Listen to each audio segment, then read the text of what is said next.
Hi,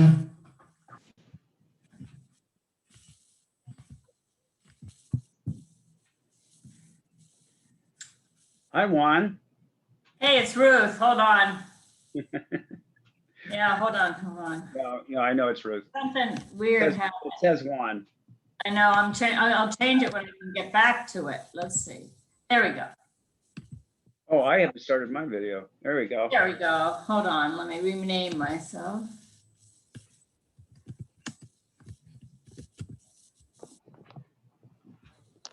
Good. Good. Okay. So I had a question for you, wondering if you need to share a screen or anything, if I need to share a screen with you. Yes. And you can allow me to do that. I just have one slide to share. But you can allow me to do that just by, at the bottom, it says share screen. If you click on multiple participants can share under share screen, Done. then that will let me do that. Okay, so that's what we have. So let's see if we can, let's try that out. Good, very good. And see if that can work.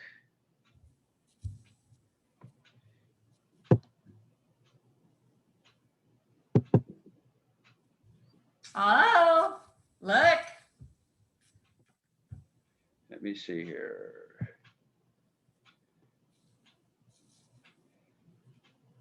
Okay. Okay, so it's working, and now it should take up the full screen. Is that right? Yep. Okay. Looks good. Very good. All right, so I'm going to stop the share for right now. Okay. Good. Okay. That's pretty clear? Yeah. That's clearly? Okay. Thank Yeah. you, Ruth. Well, Yeah. So, okay. So are you the chair of CNCS? no, Ellen is. I'm just, I'm your IT woman right now. Oh, I see. Yes. So I expect her any moment. She's going to come on and she'll open up the meeting and pray and such and introduce or turn it over to Daryl. I don't know. Okay. You know what? I think I'm going to try it without the overhead light because it looks like I'm blinding you. Hang on. Okay. All right. Hang on a second. Stay.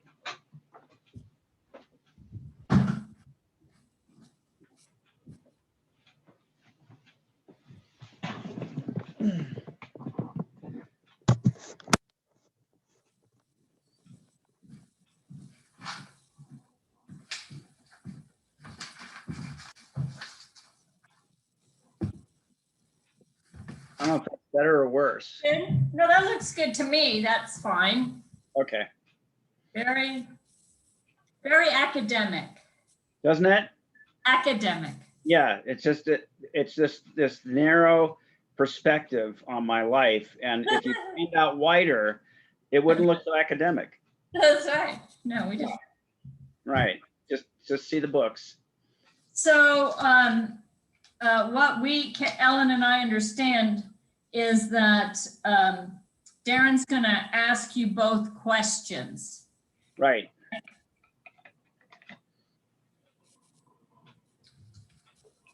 Yeah, and it's going to be an interview format. Right. And we'll ask questions, hopefully anticipating the questions that participants have, and then he'll also open it up to questions. Now, his thought was that since he's going to moderate and ask follow-up questions based on what we have to say, Yeah. At least this was a conversation I had with Darren earlier today. We thought it might be a good idea to let him just be the moderator and let somebody else field the questions on chat, so that the questions can be maybe edited and consolidated. He thought Ellen would do that, but I suppose anyone could do that. Ellen could do that. Yep. And And then what Ellen can do, we thought would be, she relays the questions just to Darren by chat also. Okay, all right. Here's Sarah. Whereas the questions coming in would be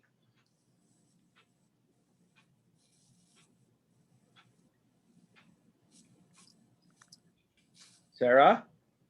Here's Darren. Hi, Sarah. Yes, hi. Hi, I'm Rick. nice to meet you. Nice to meet you. Hi, Ruth.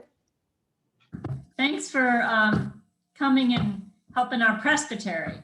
Absolutely, yes. I'm happy to help. And here's Darren, your moderator. Great. And there Hey. is Darren. Darren. Hi, good to see you all. Good to meet you, Sarah. Good to meet you. Hey, Darren. Hi, Ruth. And hey, Rick.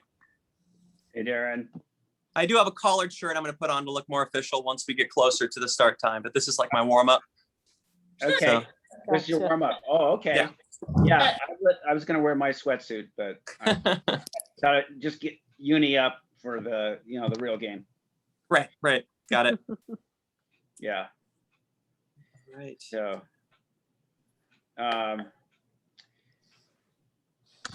okay. So,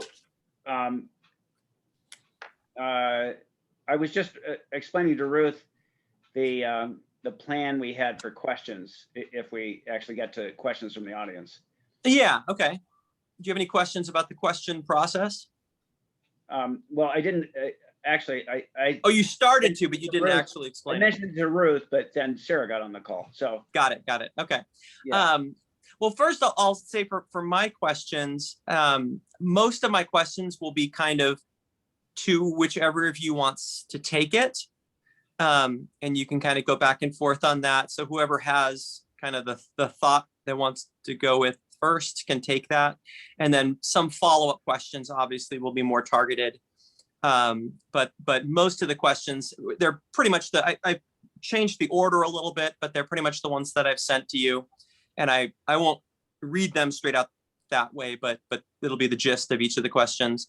Okay. And then you guys can take it, and then I'll kind of volley it back and forth between you to make sure you each get a chance to do that. And then Rick was going to explain to you that I think we'll have probably Ellen, who's going to be opening us up with a word of prayer, and she's the moderator of the committee. I think I'm sure you've interacted with her by email, Sarah. Have you? Maybe not. There's been a few people. Okay, as I know, they kind of blend into one another into just Right. one sort of generic Presbyterian. But our idea, Rick suggested, I was going to keep an eye on the chat box for questions that were coming in, but then Rick suggested that might not be the best way for me to track closely enough to be able to ask informed follow-up questions. So we'll ask Ellen when she gets on if she'll keep an eye on the chat box and kind of find any common themes so that we're not having very similar questions be asked, and also kind of weed out every once in a while we get just some awful questions that are stupid and not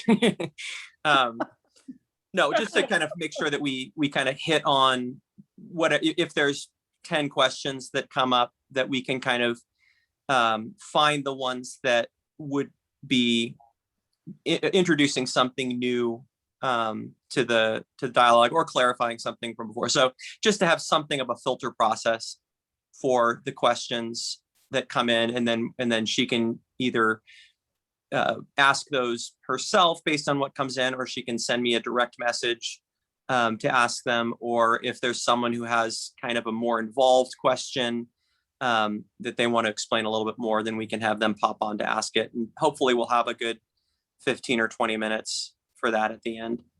Okay. Now, is this like a Zoom meeting, so we'll be able to see the participants, or is it like webinar? Where we can see?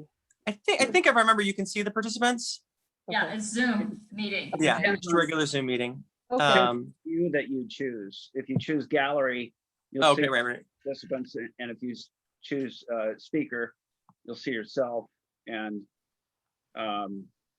And so, yeah, We you'll should. see as much as you want to see. But if it's depending on the number of participants, they might not all fit on one page. So Right. you have to Right. scroll. And we do have a number of people that will watch this afterwards. So the full audience won't really be present for the live portion of it. And that's what I've done myself for most of the ones that I haven't been a part of, just timing wise. Usually works better for me to like listen to it sort of podcast style during my drive at some other time. And we do have a number of people that do that. So just I don't know if that changes how, I don't think it changes how you would answer questions, but just in terms of thinking through, you're not limited to the people who will be here for this time. Right. That's a good point, though, because I hadn't really thought of that.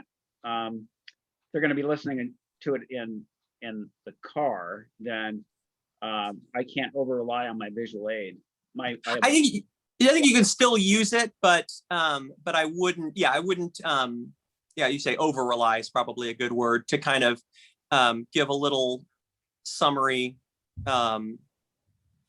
of. I don't know how many people just listen to it. And that's the easiest way for me to take in most material. I'll listen to lectures and stuff sometimes that are on YouTube or whatever, and there clearly be some document that they're referencing that I can't see, and I just kind of make do with it. Right. Yeah. But if there's 5 minutes that they don't get because they can't read something, that's fine. Yeah. Yeah. Okay. Yeah. Better than being a dangerous driver, which is what happens to me sometimes. Yes. Right. Yeah. You wait for the next stoplight to kind of peek down. Yeah. I used to do a lot more of that before it was before the laws matched the safety. Like, right. I have whole, I don't know if I've shown any of these to you, Rick, but I used to film myself when I was doing my cross-country drives. Oh, that's right. And I'd be like playing the ukulele while I'm driving on I-10. Probably not safe by today's standards. Yes, I did see that. And I turned it into the DMV, so you might be hearing from me. Okay. That explains that. Thank you. Okay. So I'd like to mention, Ellen, I'm not sure if you have spoken with Darren about the question thing. Have you talked together about questions at the end? No, not the part that I talked with Rick on the phone earlier today, and our thought was rather than having me while I'm conducting the interview also follow the chat box. I was thinking if you're up to it, I'll mention at the beginning, if anyone has questions, they can type them into the chat box and have you monitor that. And then at the end, I could either have you pick out a couple of questions for you to read for them, or you can direct message them to me. And then I could read them so that I'm not reading and assessing and consolidating various questions that come in. And then if there's someone that has a question that's pretty complex, then you could direct them to express it themselves. But if you could kind of keep an eye on the questions in the chat box, that would be helpful. Okay, so I'll do the questions in the chat, both Ruth and I, or you just want me to do it? I think just you, and Okay. we might not even have time for the questions. Hopefully we'll have 10 or 15, 20 minutes at the end to take questions.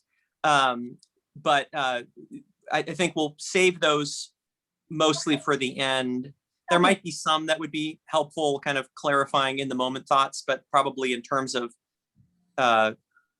efficiency, it would be best to bring those in at the end. Okay, now, are you gonna start out by making sure that everybody mutes themselves? I can say that. You can also include that in the prayer. I'll tell people to mute themselves, and you can pray that they would do that. And Ruth has control, so she can mute everybody. Okay. Did you know that, Ruth, that you have control? Well, I hear that I have control. And Now, I wanted to let Sarah know, Rick has one slide he wants to share. I've given you permission if you have anything to share. You don't have to share anything, but. Right. No, I don't have anything to share. Okay. I'm good. Okay. Thank you though. Yeah. Okay, and Sarah, it's nice to meet you. Nice to Hi. meet you too, Ellen. And I was wondering about your last name. So it is Stevens with the S. So it's Yes. correct on there. Okay, Right. that's good. At the beginning, if you two weren't present, I've known Rick for a long time and I've read about you, Sarah.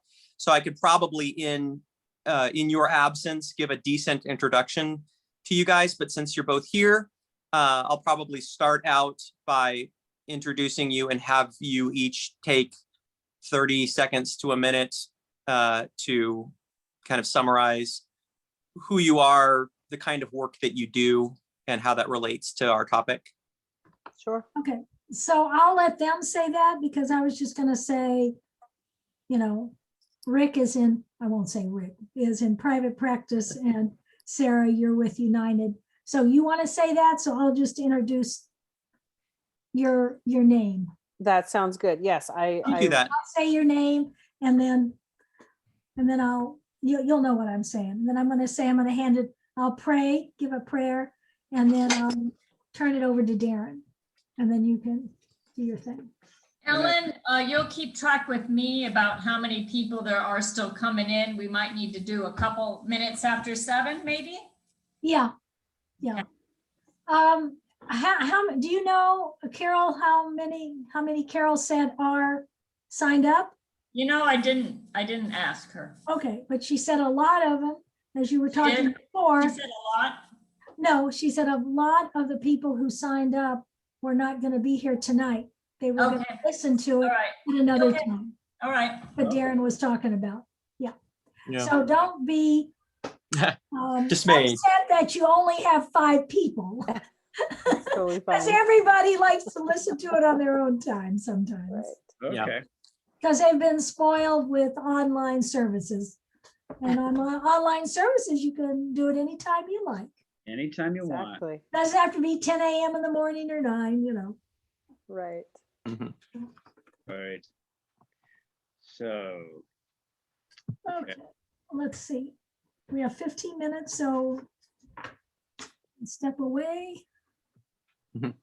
I like my other background better, but I think this is probably better light where I'm not casting a shadow on my own face. So, Is okay. that your messy office? no. This is my messy office. I don't know what you're, Oh, talking yes. about. Okay, God. I don't know which is worse, yours or mine. Yeah, this These is not, professionals have beautiful backgrounds. yeah. Okay. I know it's a cabinet of some sorts behind you, Rick, but when I kind of see it out the corner of my eye, I picture it being like a giant organ. Ah, Okay. Oh, Rick, yeah. Yeah, Like exactly. that- I know that's wood, but the panels look kind of like pipes. yes. Phantom of the Opera-ish. Yeah, exactly. Yes. Exactly. Okay. Okay, Over here. Richard and Sarah, if you could email me your addresses. Rick, I don't know if I have yours, but if you'd send it to me anyway. Because Ellen, they can put it in the Put it in the chat chat. and I'll write them down, or you can write them down later. okay, well, whatever works. Right now. Because we do give a little stipend and we want to make sure that you do get the check. Oh, you want a mailing address, like a snail mail? Yeah, not an email. I'm not going to send you a check over an email, but I hope not. I don't know how that works exactly. yeah, I don't know how that works either. So, Yeah. Okay, so let me chat my address. I to mean, you. if you want everybody to see your address, you put it in chat. If you only want me to see it, you email it to me. No, he can direct it just to you. He In the can, chat. yes. Yeah, so I'm sending a chat just to you, Ellen. Okay. Oops.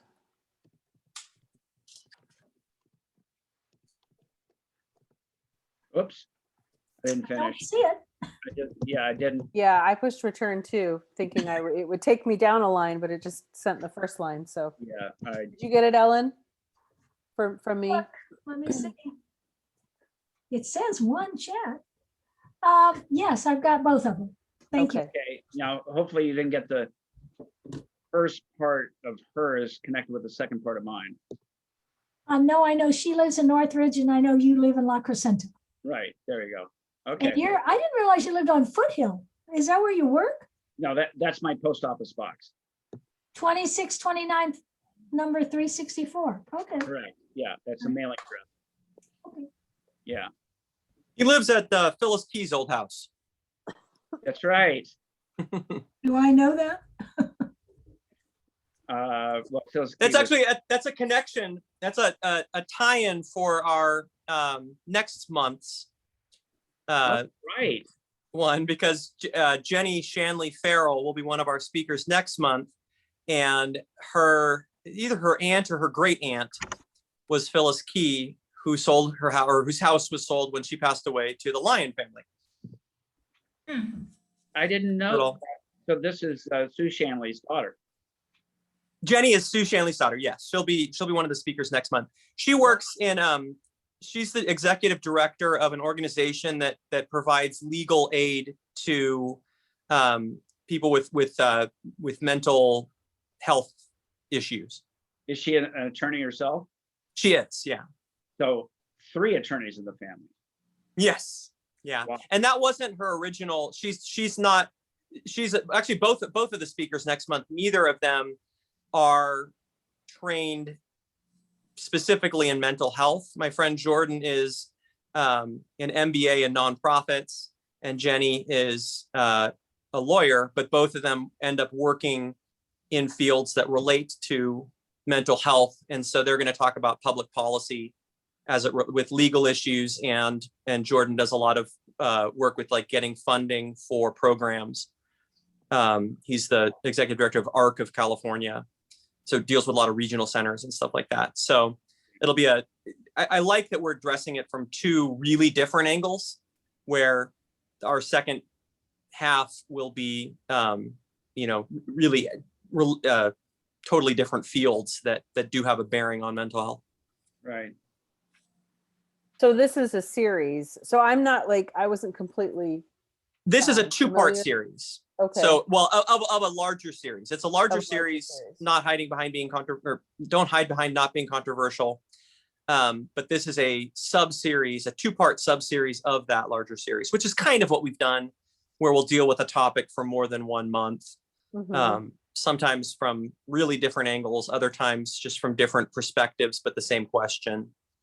And this is something that you were doing pre-pandemic, or is this something that you started during? This all is of a pandemic baby. Gotcha. All right. So Yeah. if I the think we point is- started last year. But it was kind of at the beginning. Yeah, we didn't have any in-person ones. This is another way to say it. Yeah, Gotcha. exactly.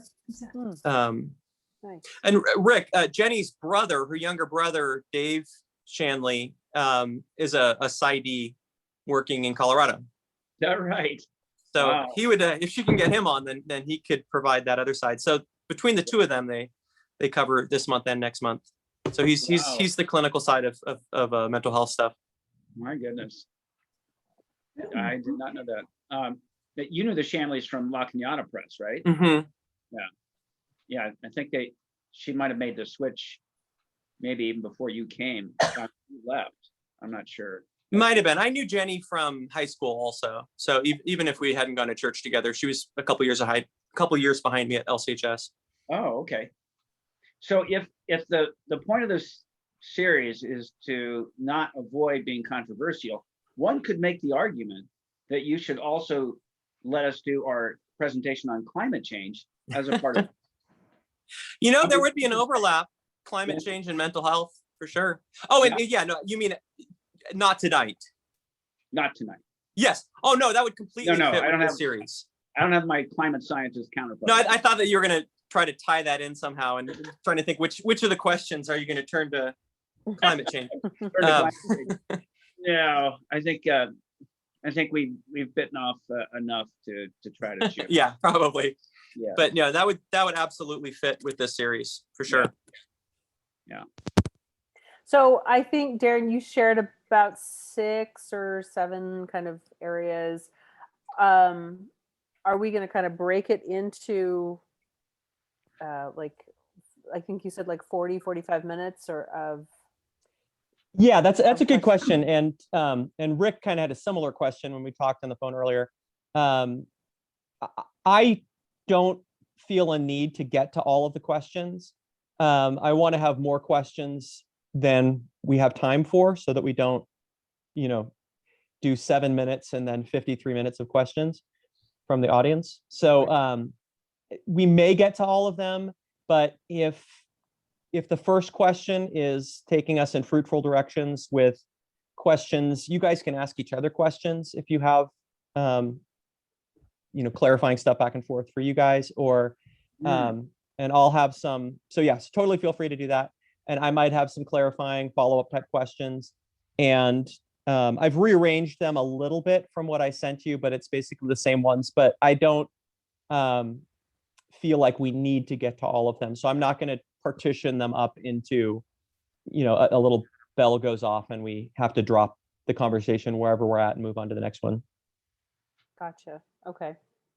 But we will start with the first one that I listed that has to do with are the issues you've seen this last year kind of related to pre-existing struggles that people had, or are you finding kind of some new mental health issues that have arisen pretty much based on the and I'm sure that mental health issues don't emerge ex nihilo, but at least in terms of people's own awareness, are they issues that they were aware of that are exacerbated, or are they things that are kind of new? And then so that was kind of the first. as I was preparing, those were the questions that I had like the most. I just realized, well, I could go on and on about that. And it might get to the point where if it's getting a little bit off track from the main focus, or just getting, I know sometimes when you're talking about something that you have expertise in, sometimes it's easy to get into minutia that someone in the field finds very interesting and would be less so outside of the field.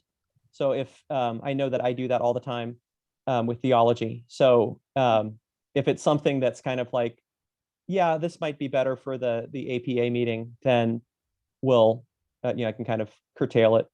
Gotcha. And move on. Sounds good. Okay. Darren? Yeah.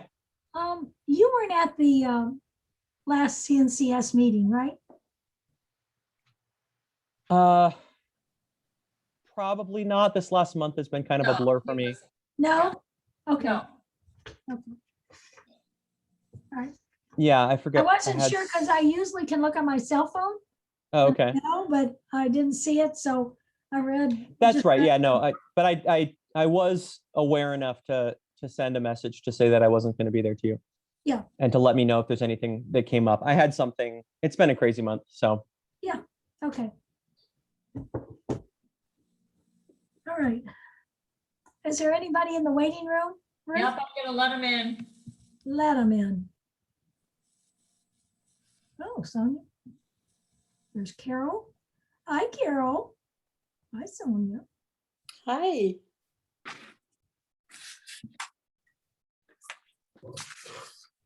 How is everybody? Thank you. Okay.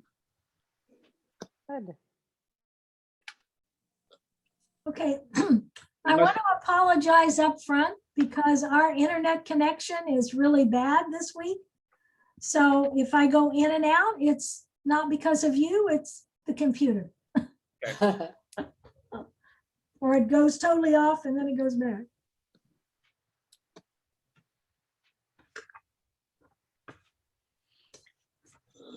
So.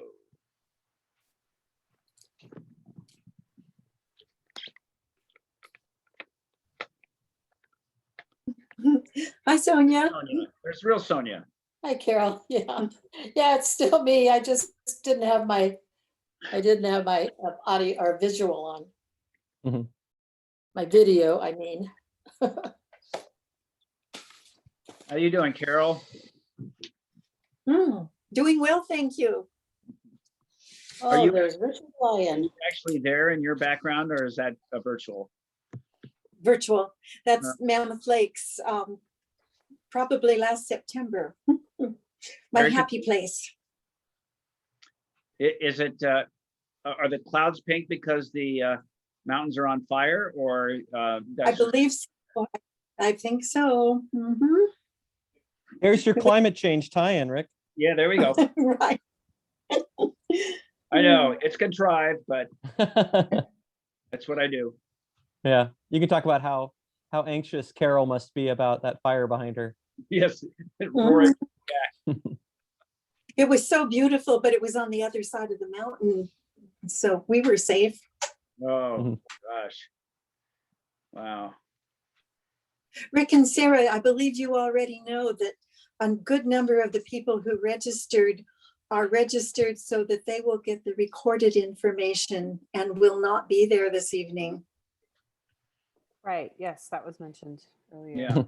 So, and Darren speculates that some of those folks will be listening to an audio recording. Could well be. Okay. That's how I've always done it myself, but I know that Casey Way has also been putting these, making them available, or I think he's doing for these. I know for other Presbytery events, maybe not for these, but there's a Spotify or something kind of channel that he puts just the audio on. That might just be the other stuff that we're doing, but I know that he would do it for this if we wanted him to. Well, I think they put the audio, the video also on, and I thought it was on the web page.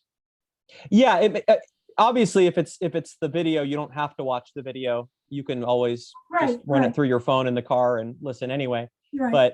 But for some of the Presbytery stuff, he was putting it up twice, once with video, because I know a history-based thing that I did a couple months ago was put up as a video, but then also as a podcast style, just audio. Okay.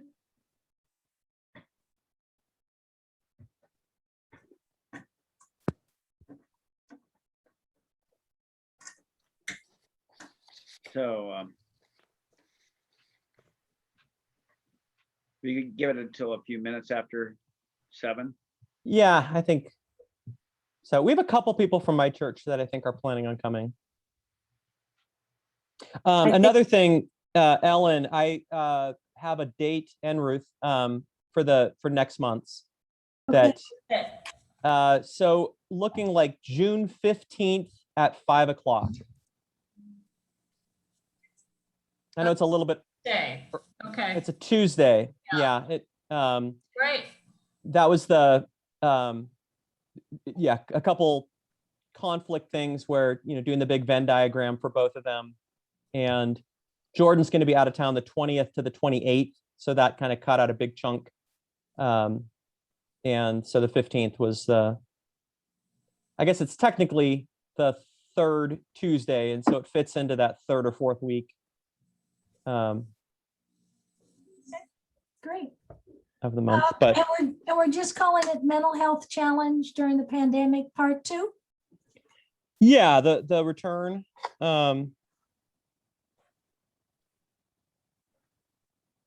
Mental health with a vengeance. I'm gonna write that down. Oh, So, just let them know it's a sequel. sequel. Yeah, no, Sequel. the big distinction being that today we're looking at the clinical side, and then next month looking at the policy side. Isn't that great? All the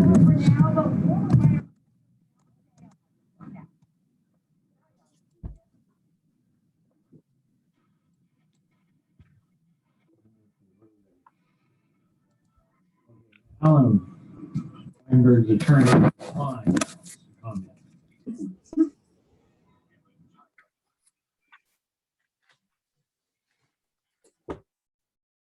And And Hello there. Hi, How is Ann. everybody? It's Carol Wheeler too. My gosh. we're all a little mentally ill, otherwise we wouldn't be here. Exactly.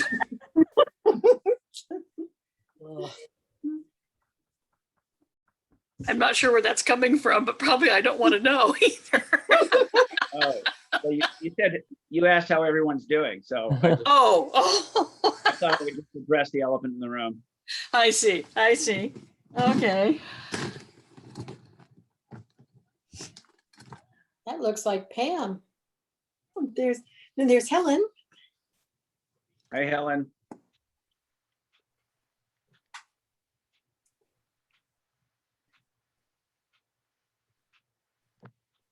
It was Pam. Hello, Pam. Hi, put in my earbuds. Where is your real self? I only see a picture of you. I know. I have a ponytail and I went hiking, so I'm like, nah. And here comes Carol. Hi, Carol. I'm Carol. Here comes my friend Jean Lee. Shook it. Kind of like a Laker game where everyone comes in the middle of the first quarter. It's only 7:01. We're still I good. know. All right, we'll wait just a few more minutes and then we will get started.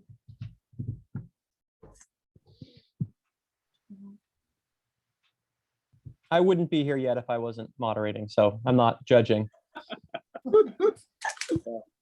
Me too. I know you don't. Oh my gosh.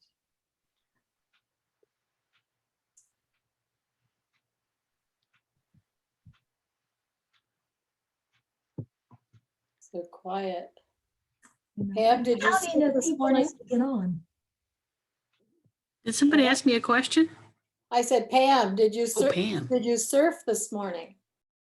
Did I? No, I ended up going to Malibu. So Ah, when hiking that way, I went to the beach on Monday.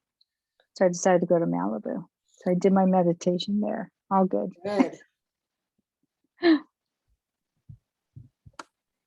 Well, if you can't meditate in Malibu, where can you meditate? Exactly. Right? Well, anywhere in nature, I'm good. It's all good. Yeah.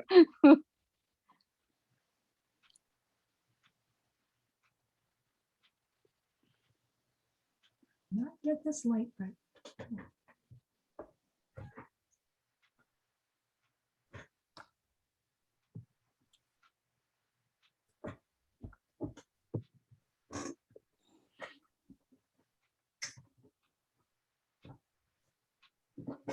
Ellen, I don't see anybody else coming in at this second. Okay, I'm just trying to get my light right. There we go.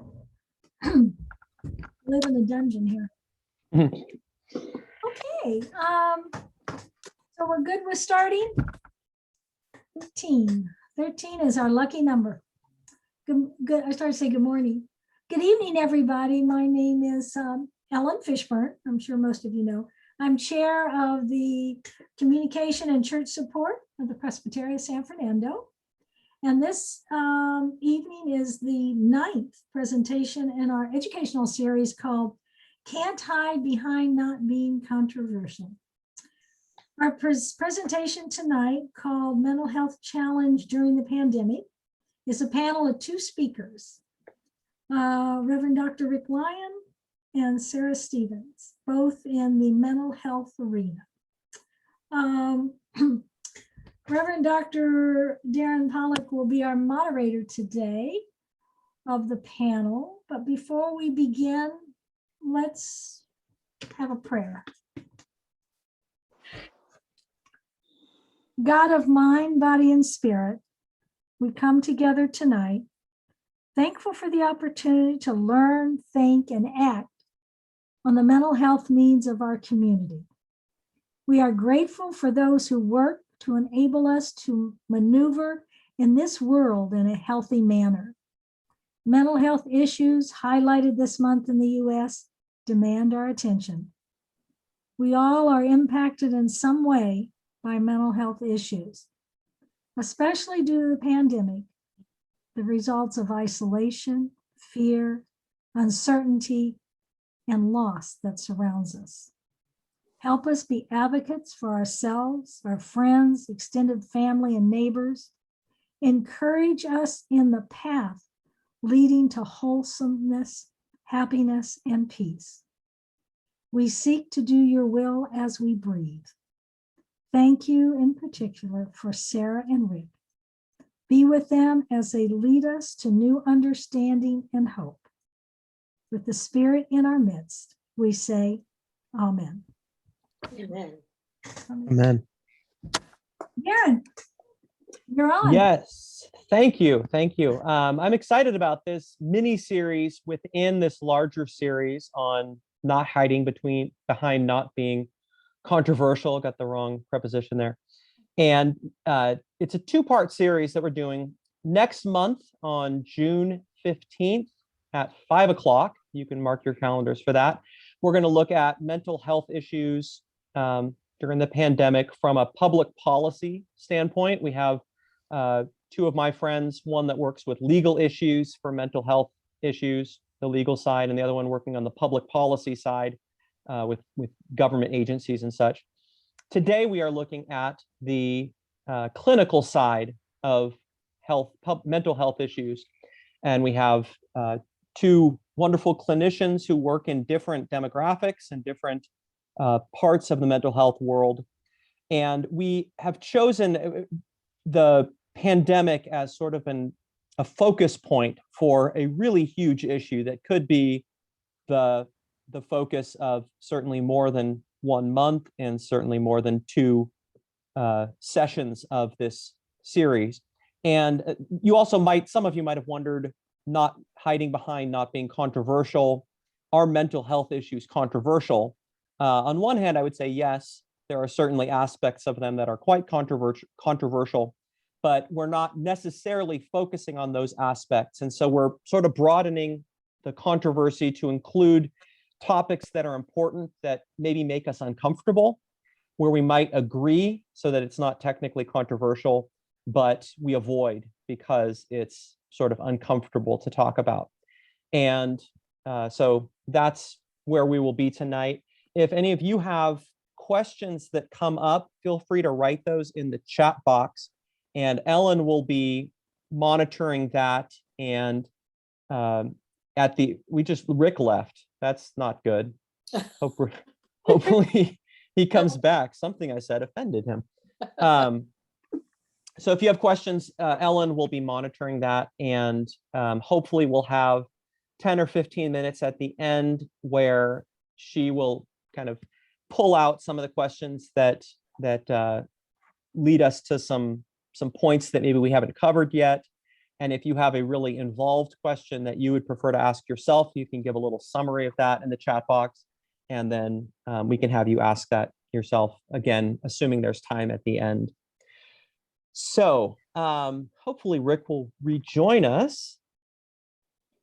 But if not, we'll have Sarah just by default take this first question. My first question: did you, over the course of the last year, did you find that the mental health issues that were presented to you were new issues that had come up for people with the assumption that, or the understanding that most mental health issues don't come out of nowhere, but were they issues that were new in terms of people recognizing them as issues, or were they more intensifications of issues that people knew that they had before the pandemic? And then the second part of that question, I assume that was at least a portion of the people that you engaged with this year, people who had pre-existing mental health issues that were exacerbated by the pandemic. And in those cases, were there certain issues, certain mental health diagnoses and problems that were affected by the pandemic more than others? So, I would say a combination. One of the questions that I get, that's a common question that I get, about being a therapist during the pandemic. First of all, getting backing up just a little bit, most of us have had to move our practices completely online. I work at an agency where we were doing providing in-home services to our children and families. All of that had to move online. I have a little private practice. All of that moved online. In fact, I just decided to not sign my lease a couple of days ago, and that was a big step for me. But I think if that's any indication to the amount of work that we've been able to do during this online, it's been completely new for me. I would say that the issue or the emotion that people have been feeling, and I think Ellen mentioned it in her prayer, has been anxiety and fear. That's been, I think, for people who had anxiety pre-pandemic, the pandemic intensified it. For people who didn't have anxiety, they were introduced to anxiety. It's been a common emotion that a lot of us have had. And anxiety about a lot of different things. Isolation, financial concerns, parents working from home and doing school distance learning with their children, trying to keep their children entertained and fed and all of those things while still trying to balance things. So anxiety's definitely been kind of the name of the game, I would say, through all of this.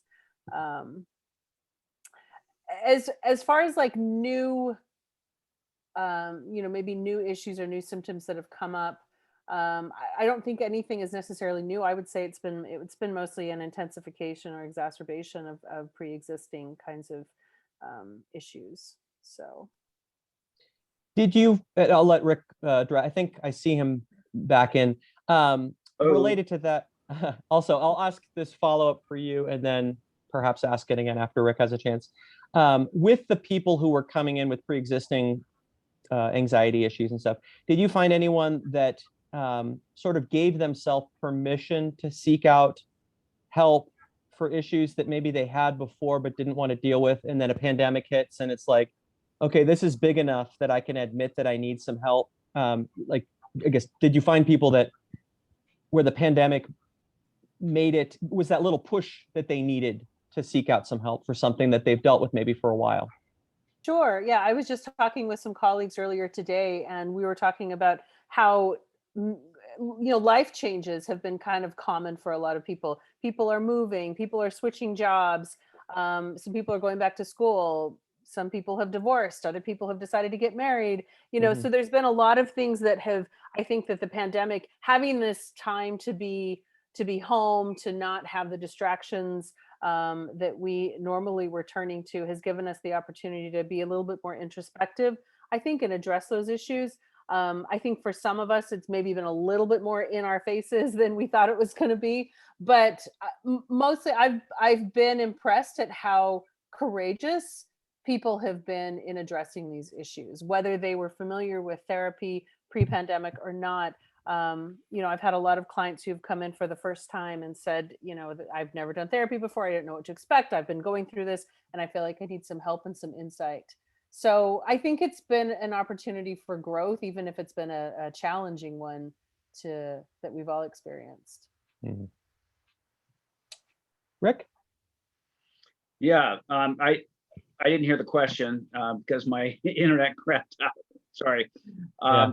But I imagine you can just asking imagine what I might have asked. Okay. And answer that. Okay. So I think it was about whether I'm seeing issues that represent a continuity or an exacerbation of previous issues, or whether these are new issues that have cropped up. And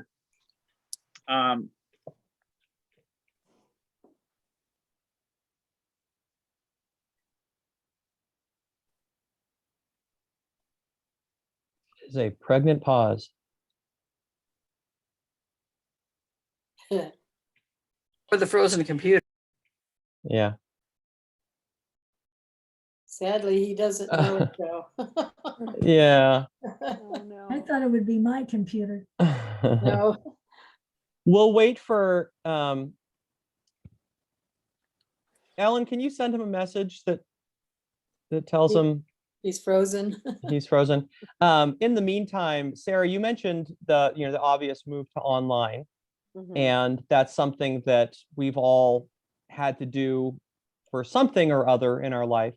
What would you say were the particular challenges about doing counseling online? And were there any, what did you have to learn to become, increasingly effective in doing that? And were there any benefits to the online forum, the online nature of doing something that you had always done in person? Right. Well, I would say that one of the challenges is that kind of thing happening, screens freezing and losing Sure. calls. And in fact, there was a period of time when I would see a client every Thursday around 6 o'clock, and around 6:10, my internet would go out. And so we would just, have our backup plan was I'll call you if we lose connection. Right. So that's been one of the challenges. There's been some benefits though. Just prior to the pandemic, the agency that I work for, so we have a main office in Los Angeles, and then we have a little satellite office in Palmdale, which is the office that I'm primarily working out of, and a little office in Long Beach. And we had been discussing, let's start doing our supervisor meetings virtually so we don't have to be in traffic. So we had actually started Zoom meetings about 2 months before this happened. And in my private practice, I had been playing with the idea of starting to do telehealth more, just because it felt like, a little bit more time efficient. I think as far as therapy is concerned, I think that I've definitely been more, have had a lot more adults who have gravitated toward doing telehealth. The kids have probably, I would say older teenagers, it's been a little bit easier for them, but the younger kids and the younger teenagers, it's been harder for them. Because, I think for the same reasons that online school has been a challenge, they tend to want to need that one-on-one connection, need to see their peers. It's different to interact socially via Zoom versus when you're in person. So, so some of the benefits have been that we can squeeze more clients into Yeah. periods of time. I was primarily seeing my clients during the week, but like 8 to 5, and I could was able to kind of spread that around a little bit more and get people seen in shorter periods of time. So so yeah, I think that there's definitely been benefits. We're actually a lot busier as well through all this time. Our wait lists have increased. There's always people, kind of knocking at the doors, wanting to come in for therapy. So what I was able to do or what I did in probably, let's say like 20 hours a week, I can probably get done in maybe 10 or 15 hours a week. So productivity definitely increased. But we also have had challenges with training some of our therapists to be more comfortable doing therapy online. In fact, we still have some therapists who would only take clients who wanted to talk over the phone because they were uncomfortable doing their sessions virtually. So we kind of have our therapists, our go-to therapists who do that. So there's been kind of pros and cons for everyone. I would say overall, though, I think most of us who have transitioned to online are going to be staying more online. And I think, for the most part, clients will probably, this is new, and I think clients will probably want to continue to do this as well. Right. Is Rick back yet? No. Okay. So I realized that at the beginning, I was going to ask you both a little bit about the nature of the work that you do and your background in other areas in the field where you've worked. So while Rick drives to Starbucks to get a stronger signal, I didn't intentionally do this, but Alex Trebek used to, like, midway through Jeopardy start, then he would ask the personal questions. So we'll do it this way, where we get your opening statement, and now we get your little bio. If you could say a word while we wait for Rick also about the kind of work that you do, and then if you've shifted from other work in the field, what your background in the mental health field has been. Right, absolutely. So I grew up, so I'm Native American. I grew up on the Navajo reservation, and was finished grad school in Washington State, and wanted to come back to the reservation to work, but I couldn't find clinical supervisors there, so I ended up coming to California. So I'm licensed in California and New Mexico. I was in California about 20 plus years ago and worked for the agency that I work for now as a part-time therapist, and have come back to be a supervisor and program manager. But I spent a big chunk of time on the reservation, where I worked for the Indian Health Services, both in an outpatient clinic, which is kind of a psych emergency type setting, and then also a subacute unit for adolescents. I've also done consultation with Head Start on the reservation, have had a little private practice, worked in foster care, kind of done the gamut of things. There's a lot of trauma working on reservations. And after about 15 years of doing that work, I decided I really missed my colleagues and the support that I had in California. So I came back here, and I've been here for about 5 years now. And I'm really glad I did come back. I'll probably go back to the reservation one day, but I'm really enjoying what I'm doing now. So Great. I'm going to jump to a later question that I think can tie into that. One thing that I've noticed, I know we're and you do both the public health and the private practice. Rick is right now mostly or entirely private practice. I've noticed that even people who are seeking out mental health, who can afford it, who are looking for private practitioners, have a hard time getting it. And sometimes someone will need some pretty urgent help, and they're scheduling 2 months out. I imagine it's even more difficult in the public health field. And I had a man who had schizophrenia who used to come by my office, and I would talk with him, but it was very limited what I could do. And I was trying for almost a year to connect him with an agency, and they were all full. So what can be done about that? What can the church do to increase access to mental health services? And does the online platform help with that, say for the Native American population, where there might not be a therapist on the reservation? Has that increased access for people in areas like that, or other neighborhoods, other areas that don't have a very high therapist to population ratio? right. So all of our clients at the agency where I work, the Native American agency where I work, live in LA County, all over LA County. And, so most have access to the internet and have some way to be able to do therapy sessions. One of the cool things about our agency is that we do have a team approach, though. And instead of so we can get clients coming in, and if we don't have a therapist available to see them right away, we can get them in with another program. We have actually several programs. The program that I work for is a subcontract of the Department of Mental Health. And then we're kind of under the umbrella of like an urban Indian health services. So we have a substance abuse program. We have a clubhouse for kids to, do after school types of activities. We have a health clinic, a workforce program. So we can kind of find, if we don't have something right away, have an opening right away, we can find other support for our clients in that area. One of the challenges, though, is that as Native Americans, we're kind of invisible in LA County. And so being able to find Native Americans or them to find us is kind of it's by chance. In fact, I found the agency years ago I was missing home and was looking for some powwows to go to. And I ended up calling someone, and she said, "Oh, you're a therapist, why don't you come and work for us part-time?" So I think that finding one another can be the biggest challenge. But once we get in, we're very good at holding on to people. We have a lot of community events that we do.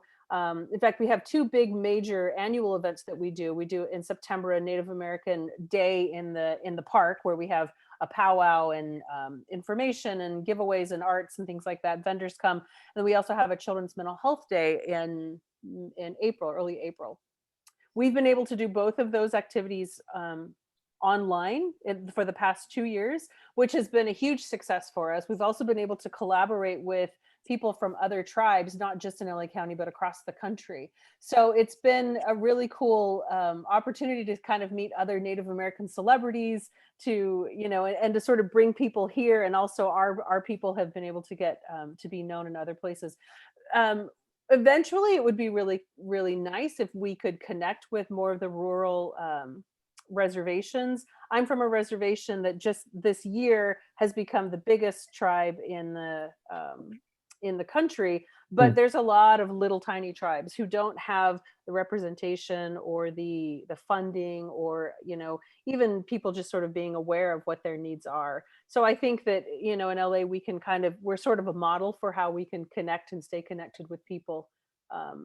But yeah, again, I could probably go on and on about that, but Great. I see we do have Rick back.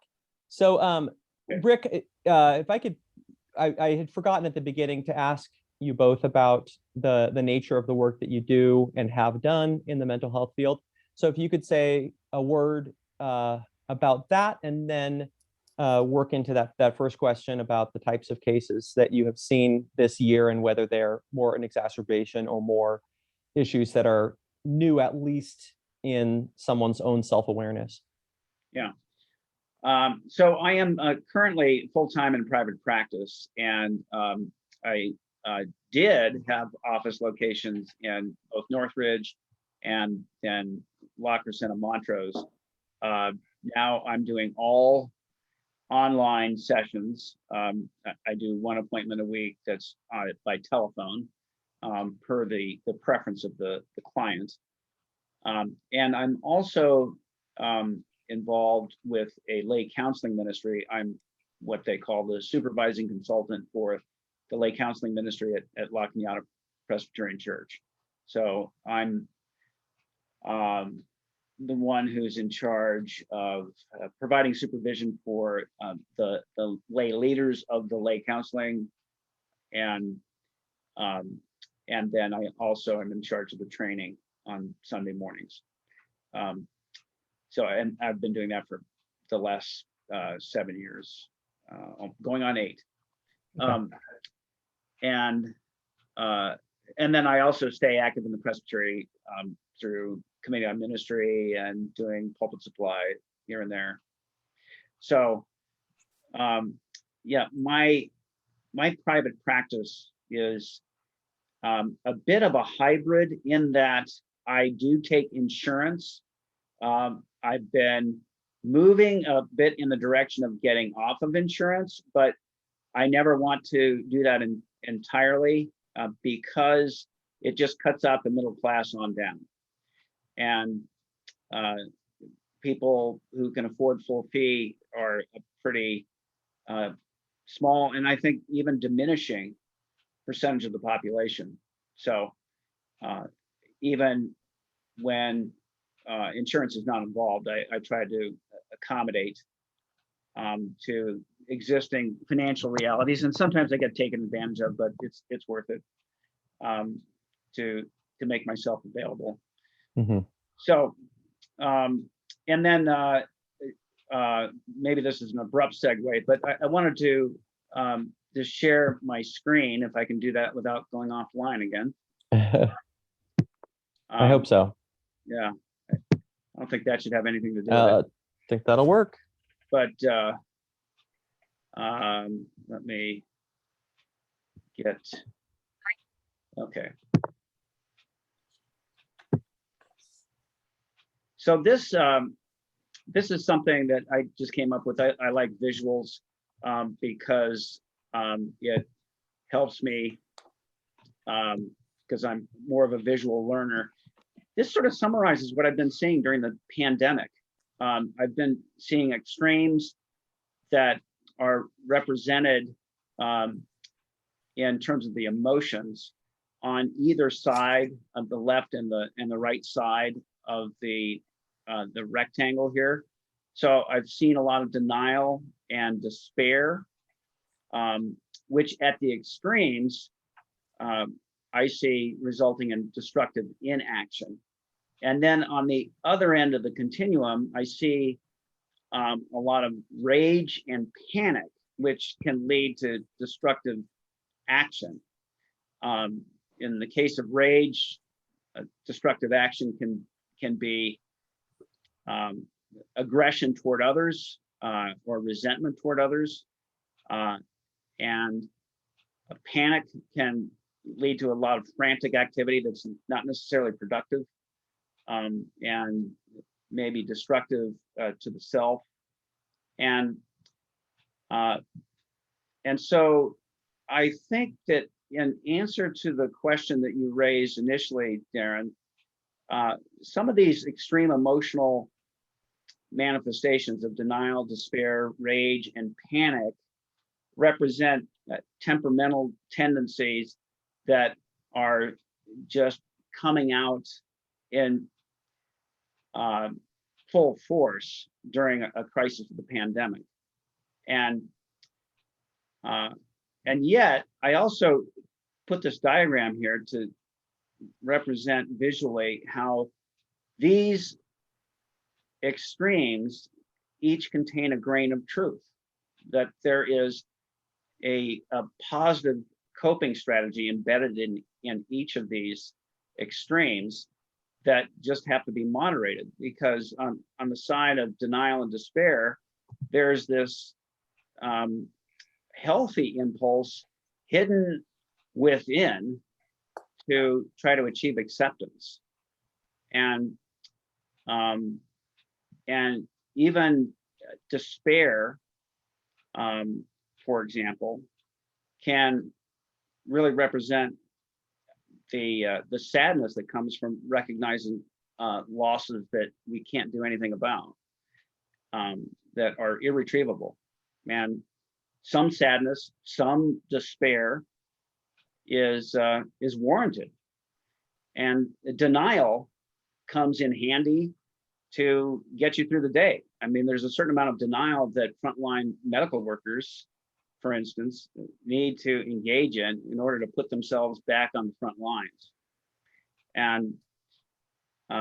And even rage has a grain of truth to it, in that it may reflect the impulse for justice and the desire to hold people accountable for injustice. And panic is an extreme manifestation of what I would call optimal anxiety. We have to have just enough anxiety to be motivated to make some moves to adapt. And on the denial and despair side, there's the move toward acceptance, and on the rage and panic side, there's the move toward change. And another reason I share this with you is to have you see, did I just stop the share? What did I do? You did. Okay. Oh, I know what I did. Okay. Is to have a visual representation of how there can emerge a great deal of conflict, which I've seen in abundance during this crisis period, because the folks who take these extreme positions really find the people at the other extremes incomprehensible. Right. And seeing it as along a continuum toward constructive coping can give a basis for empathy that can pull people together instead of just dividing them irreparably. But the people who are in denial find the people who are in panic completely incomprehensible, and vice versa. Right. And so this can help us to see what's going on in our own lives, and maybe it helps us to help others. Sure. To see the grains of truth in their attempts to cope, as simplistic as their strategies might be, as destructive toward themselves or toward others as those strategies might be. There's still unearthed, or at the bottom of this, a desire to cope positively. Right. With loss. I see an interesting parallel in that chart also to the way that we conceptualize sin theologically, where destructive inaction and destructive action could correlate with sins of omission and sins of commission. And then even that grain of truth aspect would fit with a general understanding of sin as being often a inordinate or disordered desire for something that at its root is good, but just going about it in the wrong way. So I just find that, I don't know if there's a question in there, but I see an interesting psychological corollary to the theology of sin and how that affects this. Mm-hmm. Yeah, one of the the ramifications of fear in the face of loss is very simplistic thinking. And that comes in real handy when you're dealing with a bona fide threat. You don't want to be thinking about global politics when there's a truck barreling down on you in an intersection. You need that fear to act and act quickly. But fear can give a false sense of urgency and a false sense of simplicity when you're thinking through issues. And it leads to people running the same play over and over again, regardless of the results. And that then makes us less adaptable because we're less flexible. And if there's any truth to this idea that each of these extremes represent a grain of truth, that they all represent ways in which we need to cope, then we need the full repertoire. We need to be able to do a little of each of these things. Worry enough to be motivated, hold people accountable, and stand up for justice. We need to be able to set aside our fears in order to move on with our lives, and we need to grieve for the losses we can do nothing about. So the balance of acceptance and change might sound very familiar to you. It comes from the Serenity Prayer, for one thing. God grant me the courage to change the things I can change, the acceptance of the serenity to accept the things I cannot change, and the wisdom to know the difference. It's also at the core of a treatment modality called dialectical behavioral therapy. And the core of that treatment approach is helping folks to discern when a situation calls for acceptance and when it calls for change, or when it calls for a combination of the two. Right. Sounds very Bardian.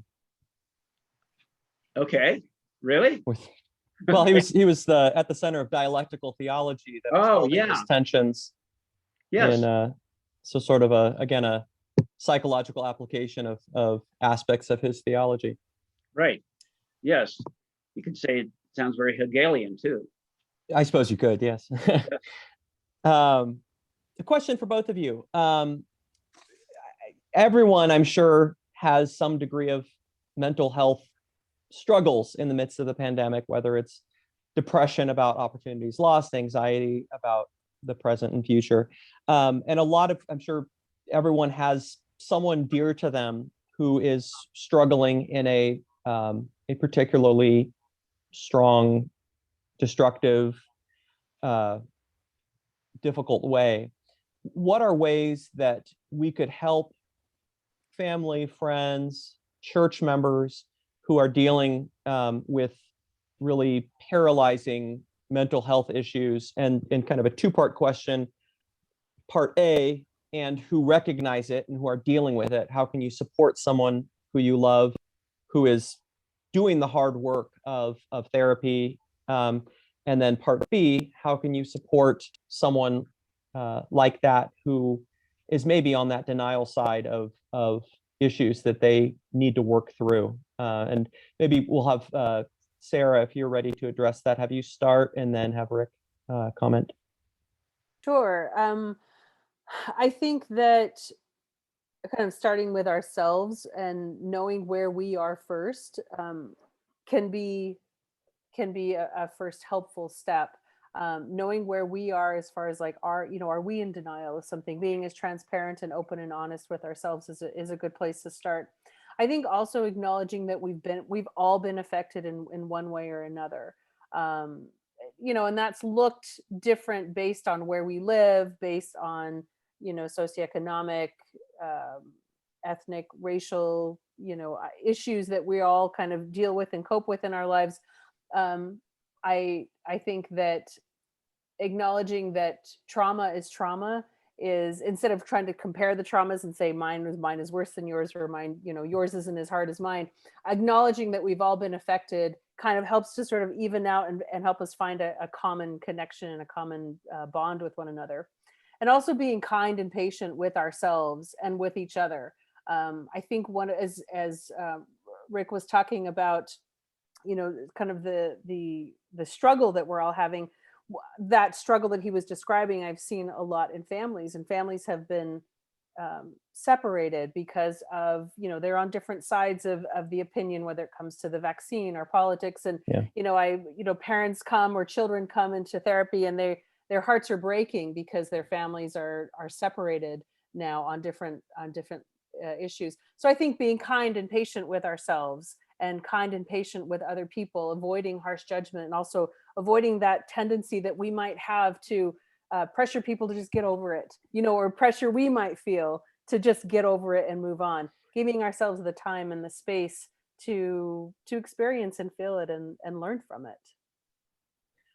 I think a follow-up event we could have to this would be how you counsel families that are divided with politics, right? And in a more vitriolic way than I think we've ever seen. It's worse than Alex P. Keaton and his parents on Family Ties. Yeah, it's really kind of as bad as it can get right now. Yeah. And Rick, yeah. Yeah. I think that it's really important to destigmatize the mental health field. There's still a lot of stigma attached to it, and the stigma is greater depending on the subcultural groups we're talking about. But that's still out there. That if you seek mental health care in one way or another, that you must be really nuts. Mm-hmm. And the irony, of course, is that the people who do seek treatment are more likely to be healthy, or at least more likely to achieve some modicum of health as an outcome. And also, I would say that there's an irony specifically with psychotherapy. You have to be functioning at a certain minimal level to benefit from psychotherapy. So to say that you're really far gone if you have to go see a therapist is really kind of paradoxical. Sure. And I have also found that I destigmatize for my clients going for continuing with therapy, or even seeking additional interventions by telling my own story. And of course, I had to go through therapy to fulfill a requirement to get licensed, but I also did it beyond that. And people find that they're not ostracized, at least in their own minds, if there are other folks who are fellow strugglers. Right. On the stigma part and the certain level of self-awareness that's necessary to even engage in that and to benefit from that, it makes me think of, in the academic world, the truism that the more you learn, the more you know how much you don't know, and the more you know that there is to learn. So it'd be the equivalent of saying to a very educated person, like, you're still reading books, you're still learning more, to say that to someone, you're seeking mental health help, they might well be farther along in the healthiness of mental health than someone who is avoiding it for fear of stigma. Yeah, that's a good analogy. I'm going to use that. Please do. Thank you. I'm repping it off. All right. One more question that I want to ask, and then we'll see if we have any questions from the gallery. A lot of times when there are traumatic experiences, I think about I had, my son was in the NICU for 3.5 months, and the early parts of that, this was 2.5 years ago. Didn't know if he was going to survive, and you find yourself just kind of surviving and almost kind of numb. And then when you get past the crisis moment, it kind of hits you sort of. I guess that's what PTSD largely is. And when it's isolated moments in someone's life, they are staggered. We all hit our crisis moments of a premature baby or a divorce or parents dying at different moments. With the pandemic, it's all kind of hitting us at once. Do you expect there to be sort of a collective PTSD moment for the world and for our communities? And what might that look like? Are there different, is PTSD kind of I imagine there's a lot of variation within how that's experienced. So I guess the broad question would be, what sorts of mental health challenges do you expect to emerge as we come out of this and sort of move past the crisis to the processing stage? So our teams at the agency are calling this the re-entry phase, where we're ready to kind of come back to earth, so to speak. And, there can be turbulence. And as much Sure, as we're yeah. kind of looking That's the most forward- dangerous part. That's right. Yeah. It's right, the exactly. heat shields all burning up. Right. As much as we're all looking back to sort of being solid and, having our feet on the ground, there are, there's some changes and things that that we're also noticing. We're noticing a lot of teachers are burnt out, parents are burnt out, students are burnt out, but there's still this push and this this dialogue that kids need to get caught up. They got behind, over the year. And so that's frustrating. I think there's going to be kind of some fallout there, definitely with healthcare workers, with nurses and doctors and therapists, even social workers, law enforcement, the kind of the coming back to reality of what did we just go through and where are we now? I've been concerned about children and some adults who may have been misdiagnosed in the pandemic, with children, especially when it comes to focusing in school. They have ADHD. Well, maybe they don't have ADHD. They just don't like sitting in front of a screen. Sure. Also the routine medical care and, that we've all been kind of avoiding for various reasons. And then the financial and employment concerns. I think there's a lot of things that are going to be kind of falling sort of down to earth, or we're going to be coming down to earth, that we're going to need to find some ways to sort of readjust and reevaluate how we do things. Yeah, I think that there will be a delayed reaction.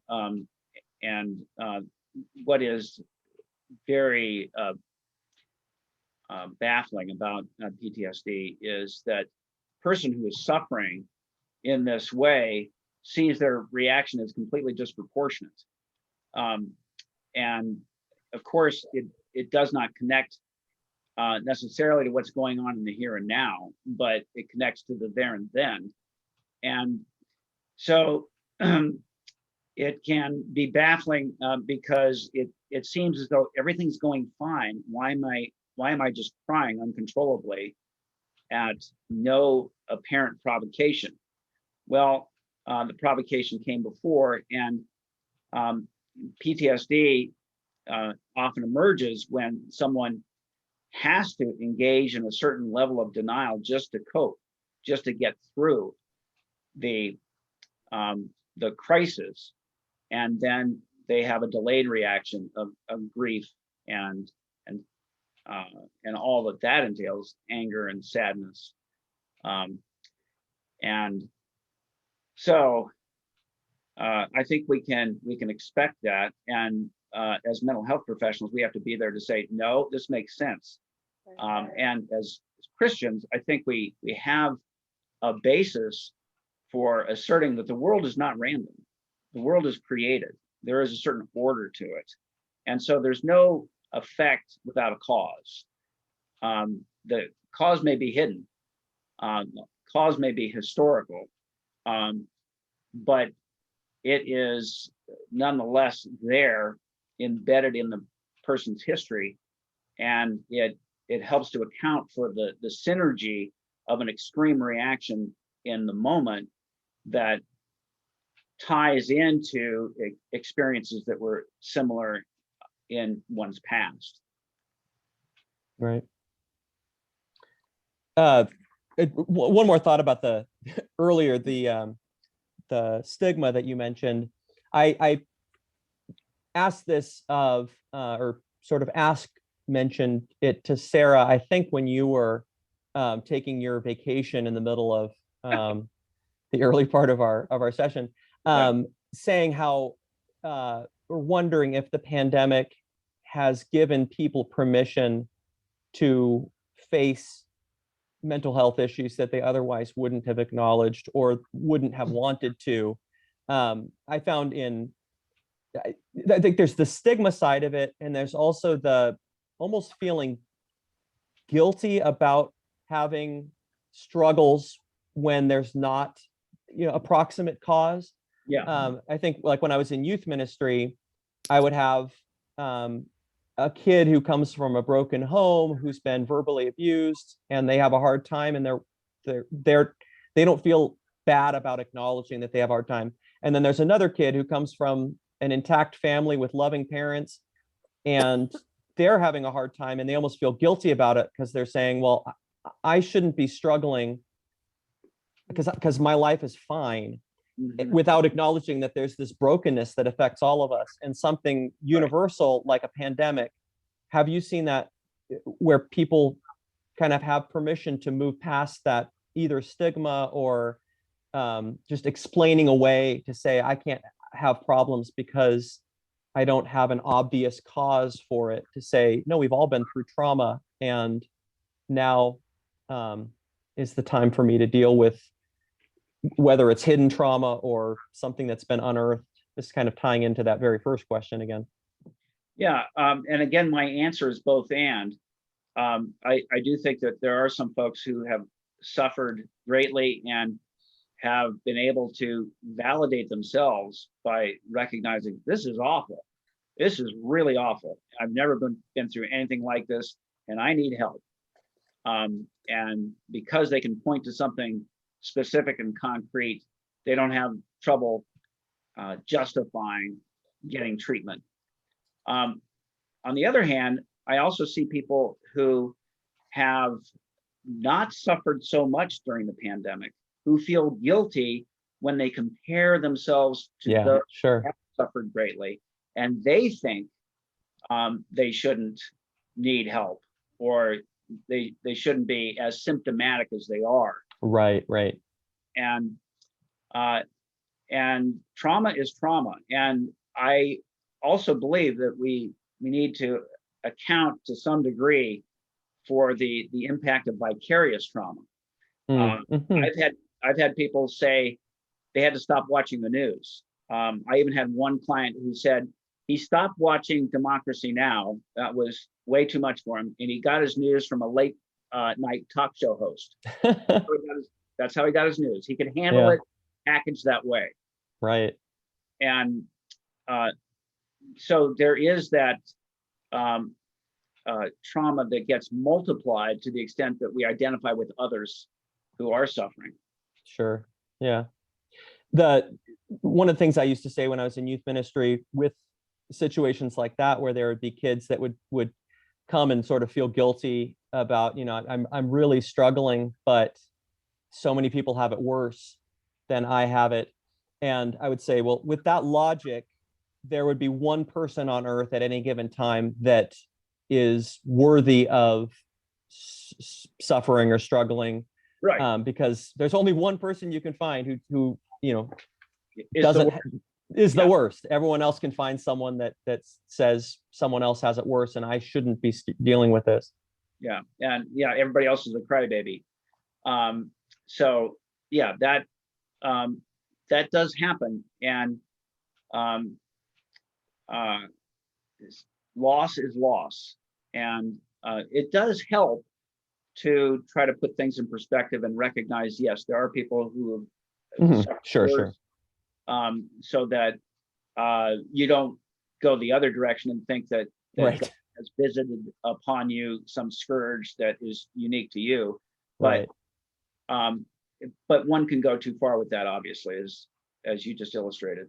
Yeah. Another dialectic that we can Yes, exactly. hold those two together. Yeah.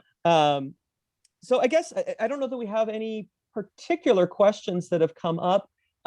So I'll, as a possible final discussion for both of you, what do you wish that the church was doing differently or more actively to address mental health issues? Would it be doing more to destigmatize? Would it be doing more to advertise the resources that are out there? There was a comment from Anne about resources that the PCUSA has put together for mental health. And I know when I was at General Assembly a few years ago, one of the overtures that we had was to revisit a resource called Comfort My People that had been put together 10 years ago or so. And if I hadn't gone to General Assembly, I wouldn't have known that it existed, that there was a full committee that spent 2 years putting together this rich 75-page resource. What do you wish the church would do more or differently as relates to mental health? So I don't belong to the church, to your church, but Sure. I think that there may be some similar For communities of faith. Right, exactly. I think that, yeah, I think destigmatizing definitely helps. I think being able to kind of talk and hear more freely with one another about what people are going through and kind of normalizing the experience of anxiety and trauma that we've all had. One of the things that I've appreciated that our church has done is given opportunities to have discussions like this once a month or every couple of months about how are people doing with self-care? How are you managing support for parents? So like support group type drop-in groups, I think have been really helpful. And also, like you said, I think some churches have these kind of hidden curriculums that are in their libraries, that this is the perfect time for things to come out and, have some actual structured classes. I know that our church has, I belong to the Church of Jesus Christ of Latter-day Saints. We have a whole family services program that actually hasn't been as advertised or tapped into, I think, as much during the pandemic. And I wish it had. But, I think just having opportunities to hear from our church leaders about what have their experiences been, including the personal experiences of loss or grief and the trauma that they've experienced, that's been really helpful to help the people who are in their congregations to feel kind of normal through all of this and also feel supported and connected, I think, with one another, because mental health is not necessarily a separate aspect of our lives. It's the whole, it's part of the whole experience. Sure.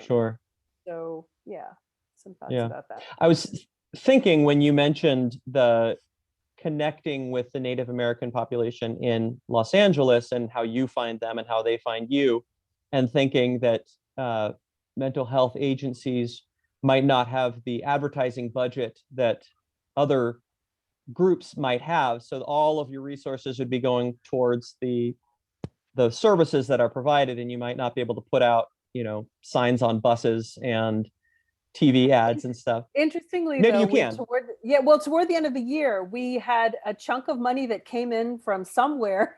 We had a giant donation, and we were actually able to upgrade our websites. We were able to purchase a few billboards for a period of time up in Palmdale, Lancaster, and I think in San Fernando Valley. But you're right. Most of our resources go to paying the salaries and helping clients to find resources and getting them into the see the psychiatrists and things like that. So yeah, absolutely. I'm going to interject a question before I have Rick address that. Also, a question that came in about gender and people who are willing to seek out help, that most of the audience here is female, and there might be a greater stigma for men in seeking out. I know of a certain generation that's for sure true. Have either of you seen the stigma relate to different genders in different ways? Yeah, I think I can integrate that question with the question about what the church can do better. Great. I think our denomination actually does a pretty good job, even within our presbytery. Churches that are more on the conservative end of the theological spectrum are still very therapy affirmative and mental health care affirmative. And yet, if you get outside of our denomination, some of the more conservative Christian traditions see psychology as a competing narrative, a competing worldview. And I'm not sure who we're hearing from here, but anyway. I don't know either. But in any case, There we go. I think that much could be done even from the pulpit to say, no, these are not in competition. This is a ministry of common grace. And there are some healthy things that we can do to enhance our physical health. There are healthy things we can do to enhance our mental health. And there's overlap that spiritual and mental health are often operating within the same field. So I think pastors can do a good job of promoting this idea, and it would be of great benefit to the pastors who don't have the ability or the time or the skills to be doing all the counseling themselves. So Right. Pastors really need to see outpatient therapy and psychiatry, all the mental health resources that are available as an adjunct of their ministry, not as a competitor. Yeah, right. Yeah, I think that is one of the most basic skills that a pastor needs to have is when and how to delegate, and not to try, both from a practical and a theological perspective, not to try to be all things to all people, which is what some traditions kind of want you to be. Yeah, I did forget to say something about gender. Yeah. I think that there is a sort of a male-influenced conservative bent in certain Christian traditions, whereby God is conceived of as the one who makes you fortified against anything, Mm-hmm. so that you should remain unaffected, as God is conceived of as the unmoved mover. So we should be unmoved Right. by events, traumatic events that happen in our lives. We should not have feelings if our faith is strong enough. Right. And I think that notion of strength is it actually derives from traditional male values and perspectives that influence our theology, rather than our theology influencing what it means to be masculine. Oh, absolutely. It means to be human. Yeah. There's a recent book, I don't know if you've read it, it's by a Calvin University professor, Kristen Kobes-Dumais, called Jesus and John Wayne. And a lot of, if you haven't read it, I need to get it for you. And it is all about, I commend that to everyone here. It's really picked up a lot of traction. It's being discussed a lot, and even a lot of the more socially conservative traditions with thoughtful leaders are engaging with it and appreciating it. But a lot of it is that our conception of especially Christian masculinity is more cultural than Christian. And one of the books that has long been, I won't mention the name of it, but it is Wild at Heart by John Eldredge, because it's a terrible, terrible book. And I'm going, no, I'm just, I dislike it, but I was joking about not mentioning the name.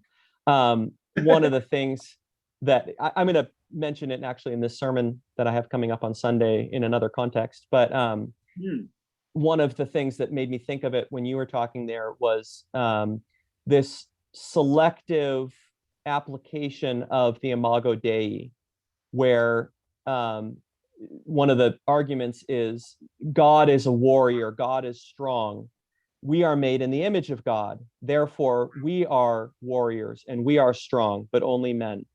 And how easily abused the Imago Dei can be. And when we fail to acknowledge that we are in the image of God, but God is also in many ways wholly other from us. And so if you look at the fruit of the Spirit or other places that talk about how we are to be in relationship with God, that God is the strong one and we are, it's of our nature to be weak and dependent on God. And I think part of that fits in with being open to mental health resources as opposed to thinking of ourselves as being the unmoved, the strong one. Yeah, and I also think of John chapter 1, where Jesus refers to, or John actually refers to those who have been given the power to become children of God. So the aspiration that is expressed there is to become dependent, to become a child of God. It's Is that not first John chapter 1, or is that John chapter 1? for as many as believed on him, he gave the power to become the children of God. I believe that's Gospel of John chapter 1. Is it? Okay. Okay. But I could be wrong. You're the PhD in theology. But not biblical studies. Yeah, that sounded more Johannine epistle than Gospel of John, but it might well be there. Yeah. Anyway, I think I didn't also address the second part of the question that was raised. Yeah, I've always seen more women than men in my practice, because I think women have traditionally been given more permission to seek help, and the other side of it is a quote from Carl Whitaker, which I won't get exactly, but he said he was one of the pioneers in family therapy, and he said women are much better therapists than men. They have a big head start. They are socialized to be helpers and to be thinking about what other people are feeling and to think about the good of the whole. And men are socialized to compete. He said women have a huge advantage when it comes to being psychotherapists. So it has become sort of a female venue, but I think it needs to be conceived of as a venue in which we can be human. Thank you, Carol. Joe, you were right, John 1:12. I was right. You were right. Okay. Yeah, you could probably say the same thing about ministry with women having a head start. Yeah. If Sarah, I could yeah. add a little, if I could add a little Please. bit about that. So I agree. Most of my clients are women, and at the agency I work, we have a lot of single moms, grandmothers who are raising their children and grandchildren. But one of the things that I've noticed recently has been that the men who are coming into therapy are younger. I would say mid-30s and younger. And there seems to be a different kind of permission that they have to be able to talk more openly and be more transparent and willing to kind of reach out and address these kinds of issues. And I also see it just in the children being born. I feel like kids now can talk about emotions and self-awareness at a much deeper level than any of us could. So at their age. So it is, I'm not sure exactly what that is. I'm sure it has something to do with parents and grandparents becoming more aware, but it's promising. Yeah, that is a good sign. I was thinking on the earlier, we're talking about having permission to feel and to engage with those things. How movies can affect us. You know, watching a Pixar movie or something and you start crying and you realize you're not crying about the old man and Up, you're crying about something in your own life that relates to that, and how maybe healthy in a way, but also kind of sad sometimes that we need, and probably more healthy than not, but that you need something else to even give yourself permission to grieve some of your own things when you latch on to emotion that's maybe a safe distance away. Right. It's a little safer when it's vicarious. Yeah, right. And often I'm moved to tears watching a happy movie. What is that about? Right. And I think that phenomenon may point to the discrepancy between what you're witnessing and what you did not get, or what you still feel is missing. Right. Sort of like seeing all your happy friends in Tahiti on Instagram. I'm not happy for them, you know. Yeah. Well, but social media is meant to generate envy. That's right. That's exactly what it's meant to do. Right. Well, I think that's a good note to end on. We're all on vacation, or hating our friends who are. So, Ellen, would you like to close us with prayer, or should I do that? Thank you. Just what's that? You may close us in prayer.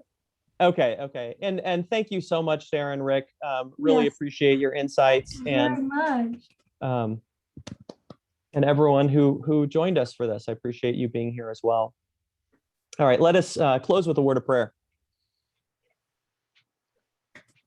Lord, we thank you for this forum and just the chance to talk about some issues that many of us might not talk about on a regular basis. And we do pray for greater awareness in the church and in broader communities of mental health issues that we might have ourselves and not acknowledge, or that loved ones have. We pray that these issues would be destigmatized, and that seeking mental health help would be seen as a sign of health and not as a sign of sickness. We pray as we come out of this pandemic time in this reentry period, we pray that new traumas that emerge would be in your care, that you would be a presence for those who are struggling, who realize that they have been struggling, that you would work through therapists and through church communities to be a source of strength and comfort for those who are most affected by that. And we pray for the counseling ministries of Sarah and of Rick. We pray that you would bring to them those people who need to benefit from their work, that you would be filling them as they are filling others, that you would be bringing healing through the important work that they do. And we pray all of this in Jesus' name. Amen. Amen. Thank you all again for joining us. And again, thank you, Sarah and Rick and Darren, for leading them astray. No. Yeah. All right, everyone. Good night. And Okay. Ted, Thank you. stay tuned for part 2 coming. What did we say? June 15th? June 15th at 5 o'clock Pacific time. That's right. Pacific. Hi, Lorna. Hey, Rick. How are you doing? Night, everyone. Good I night. Good night. just saw your profile. Yeah. Good to see you. Good to see you. Been a long time. Yeah, it has been. That's one of my first marriage counselors right there. Oh, wow. I know nothing. Yeah.